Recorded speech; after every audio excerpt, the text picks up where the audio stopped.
तो आप सभी अध्ययन कर रहे हैं, विविध प्रकार के अवतार भगवान लेते हैं जगत के कल्याण के लिए। आप इस श्लोक में देख रहे हैं राजा भेड़ की चर्चा। ये राजा भेड़ महाराज अंग का पुत्र, महाराज अंग महाराज ध्रुव के वंश में ही उत्पन्न हुए थे। कई पीढ़ी के बाद महाराज ध्रुव के वंश में अंग नाम के राजा हुए। अंग नाम के राजा संतानहीन, संतान नहीं थी। उन्होंने ब्राह्मणों से सलाह लिया और अश्वमेध यज्ञ करने की इच्छा व्यक्त की। ब्राह्मणों ने उनको पुत्र प्रदान करने के लिए एक यज्ञ का अनुष्ठान किया और उस यज्ञ से एक श्वेत वस्त्र धारण किए हुए पुरुष उत्पन्न हुआ, जिसने पायस दिया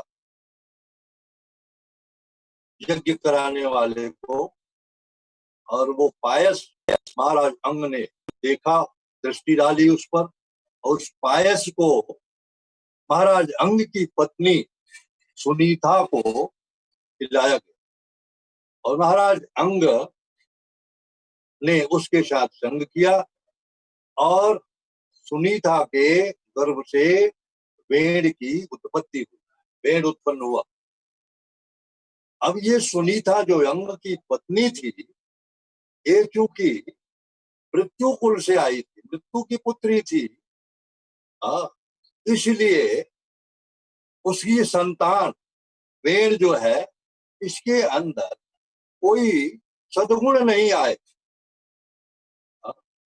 बड़ा दुराचारी निकला, दुष्ट निकला। और ऐसा दुराचारी, इसके दुराचरण को देख करके महाराज अंग युवा अवस्था में ही घर को त्याग दिया, वन में चले गए। महाराज अंग के वन में चले जाने के पश्चात ब्राह्मणों ने देखा बिना राजा के राज्य है, चोर उचक्कों की भरमार हो रही है। तो उन्होंने भेड़ को सुनीता से परामर्श करके राज सिंहासन पर बिठा दिया।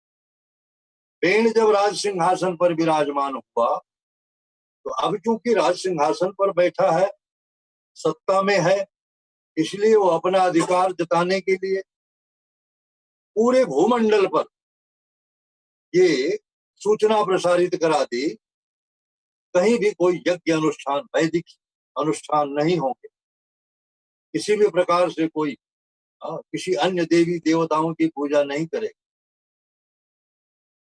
इस प्रकार से नास्तिकवाद का प्रचार होने लगा। अब ब्राह्मणों ने देखा ये तो बड़ा अनर्थ हो रहा। राजा भेड़ ब्राह्मणों से कहता था, देखो राजा भगवान का स्वरूप होता है, भगवान के सारे ऐश्वर्य राजा में होते, इसलिए किसी की पूजा अर्चा करने की जरूरत नहीं है, तुम लोग सब मेरी पूजा करो। लोगों को बाध्य कर दिया अपनी पूजा करवाने के। ब्राह्मणों से सहन नहीं हुआ, ब्राह्मणों ने उसे वज्र श्राप से मार डाला। इस श्लोक में जैसा आप देख रहे हैं, सुंदर श्लोक, इतना सुंदर श्लोक है, इसमें बताया जा रहा है कि महाराज वेन कुमार गामी हो गया, अतः ब्राह्मणों ने वज्र श्राप से उसे दंडित किया। इस प्रकार राजा वेन अपने सत्कर्मों तथा ऐश्वर्यों के सहित भस्म हो गया। उन्हें लगा, किंतु भगवान ने अपनी आयतु की कृपा से उसके पुत्र पृथु के रूप में जन्म लेकर के राजा वेन को नरक से उबारा और पृथ्वी का दोहन करके उससे सभी प्रकार की उपदेश प्राप्त की। तो इस राजा वेन को ब्राह्मणों ने वज्र श्राप से भस्म कर दिया। राजा वेन के मर जाने के बाद उसकी माँ सुनीता जो थी, उसके शव को, डेड बॉडी को कुछ द्रव्य लगा करके सुरक्षित रख दिया। आज भी हम देखते हैं डेड बॉडी में इंजेक्शन वगैरह लगा करके उसको रख देते, प्रिजर्व कर देते, कई दिनों तक वो खराब नहीं होती। वैसे तेल में भी अगर डुबा करके रखा जाए तो खराब नहीं होती है डेड बॉडी। तो इसको ऐसे द्रव्य में डुबा करके रख दिया गया। फिर अब बिना राजा के राज्य हो गया। बिना राजा का राज्य हुआ जब, तो फिर चोर उचक्के डाकू उनकी भरमार हो गई, प्रजा को लूटने लगे, तरह तरह से उनको परेशान करने लगे। तो एक दिन क्या हुआ, ब्राह्मण नदी में स्नान किए और आपस में परामर्श करते हैं कि हम लोगों ने उसको श्राप दे करके तो मार डाला, अब भूमंडल पूरा राजा के बिना ऐसा हो गया है कि ये चोर उचक्के डाकू सब जो है भरमार हो रहे हैं, इनकी भरमार हो रही है, प्रजा में असंतोष है, अराजकता बढ़ती जा रही है। उन्होंने विचार किया कि हम चलते हैं, बेन की जो डेड बॉडी है, बेन का जो शव है, उससे हम किसी के उत्पन्न होने के लिए प्रयास करते, किसी को पैदा करने के प्रयास करते। तो ब्राह्मण लोग वहां से जब आए, सुनीता के पास, जो भेड़ की मां सुनीता के पास आए और उससे भेड़ की डेड बॉडी को लेकर के उसके जांघ का, यानी जांघ का मंथन किया। ब्राह्मणों ने उस जांघ का मंथन किया तो उसमें से एक काले रंग का पुरुष उत्पन्न हुआ, बौना। उसकी हाइट बहुत कम थी, जबड़े बड़े बड़े थे, आंख ऐसे लगता था वो ऊपर की भौं है उससे ढक गई, जैसे साउथ इंडियन इसमें क्या कहते हैं, अफ्रीका वगैरह में कुछ लोग ऐसे देखे जाते। तो इस प्रकार का वो पुरुष उत्पन्न हुआ। ब्राह्मणों ने सोचा कि इससे अपना काम बनने वाला नहीं है। अब वो जो पुरुष था वो ब्राह्मणों के सामने खड़ा हुआ, हाथ जोड़ करके कहा, ये शरीर आपने दिया है तो आप ये बताइए मैं क्या करूं। ब्राह्मणों ने कहा, निषीद, निषीद, बैठ जाओ। निषीद का अर्थ होता है बैठ जाओ, संस्कृत, बैठ गया। फिर ब्राह्मणों ने पेड़ की दाहिनी भुजा का मंथन किया। दाहिनी भुजा का जब मंथन किया तो उसमें से एक स्त्री पुरुष का जोड़ा उत्पन्न हुआ, जो महाराज पृथु के नाम से विख्यात। जैसा कि आप इसमें अध्ययन करते आ रहे, कि महाराज पृथु जब बहुत छोटे थे, बहुत बड़े नहीं थे, वयस्क भी नहीं हुए थे, और अपने राज्य का निरीक्षण करने निकले थे, तो प्रजा उनकी जय जयकार कर रहे, महाराज पृथु की जय हो, महाराज पृथु की जय हो।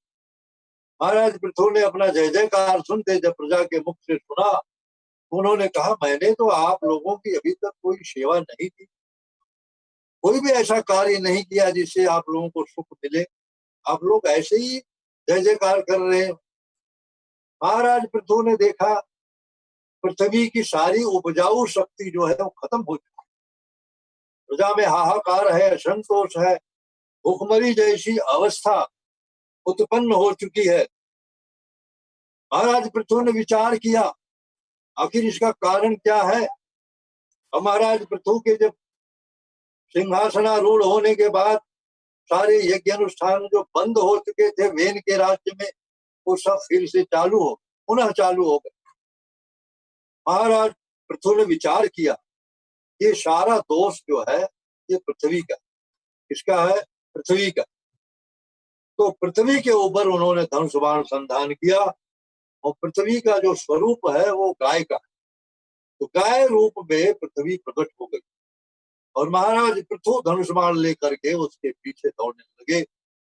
गाय ने सोचा, भाग करके मैं कहाँ बच पाऊंगी, वो खड़ी हो गई और महाराज पृथु से कहा कि हे राजन, इस अबला पर आप धनुष बाण का संधान क्यों करते, मेरा क्या कसूर है, क्या दोष है मेरा।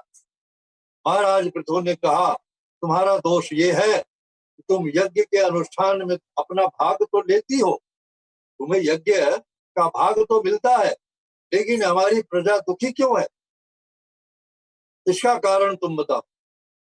पृथ्वी ने कहा, महाराज अब मैं क्या बताऊं, मेरे ऊपर जब दुष्ट राजा शासन करने लगते हैं जो योग्य नहीं होते, तो मैं अपनी सारी उपजाऊ शक्ति को अपने में समेट लेता। अब आप धर्मनिष्ठ राजा हुए हैं, सारे पृथ्वी पर पुनः यज्ञ यागादि जो वैदिक अनुष्ठान है वो फिर संपन्न किए जाने लगे हैं और ब्राह्मणों का सम्मान होने लगा है। तो आपको मैं एक उपाय बताती हूँ, आप वैसा करके आप पुनः समृद्धि को प्राप्त कर सकते। तो कवि ने कहा, आप मेरा दोहन कीजिए और आपकी सारी प्रजा जो है वह भी मेरा दोहन करे, इस प्रकार फिर से धन धान्य से परिपूर्ण हो। तो महाराज पृथ्वी के आदेशानुसार अपनी प्रजा को आदेश दिया, जिसको जो आवश्यकता है, जिस वस्तु की आवश्यकता है, हर योनि के प्राणी उस गाय का दोहन किए और फिर से सुव्यवस्थित सुसंपन्न साम्राज्य स्थापित हो गया। महाराज पृथु भगवान के अवतार। ये महाराज पृथु क्योंकि भेड़ के शरीर से उत्पन्न हुए थे, भेड़ के पुत्र थे, और भेड़ जो है अपने कुकर्मों के कारण नरकगामी हो गया था, अपने सारे ऐश्वर्य खो चुका था, नरक में जा रहा था। महाराज पृथु ने कहीं से उनको ये जानकारी मिली कि उनका पिता भेड़ जो है वो मलेच्छ परिवार में जन्म लिया है और कुष्ठ से प्रभावित, कुष्ठ रोग से वो ग्रसित है। तो महाराज पृथु उस भेड़ को कुरुक्षेत्र ले जा करके वहां पर स्नान कराया, जिससे वो कुष्ठ रोग से मुक्त हुआ और नरक में जाने से उसको बचाया। महाराज पृथु ने अपने पिता का उद्धार किया। पुत्र का मतलब है, पुत्र नाम के नरक से जो उद्धार करे उसे पुत्र कहते। और महाराज पृथु ने यह कार्य करके अपने पिता का उद्धार किया, भेड़ का। ये भेड़ जो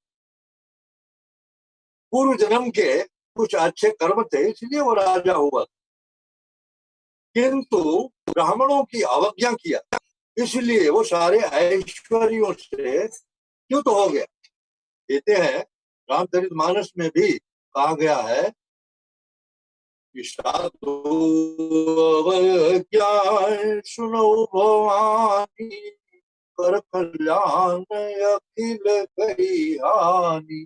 भगवान शिव पार्वती जी से कहते हैं, साधु की अवज्ञा, ब्राह्मणों की अवज्ञा, महापुरुषों की अवज्ञा से सारे जो व्यक्ति के अंदर सद्गुण है, कल्याणकारी ऐश्वर्य है, वो सब नष्ट हो जाते।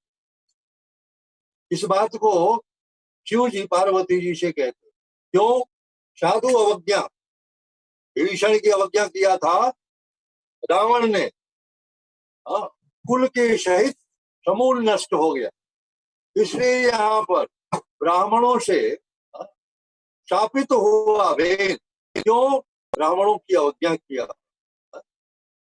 आप देखते हैं तीसरा जो नाम अपराध है गुरु अवज्ञा।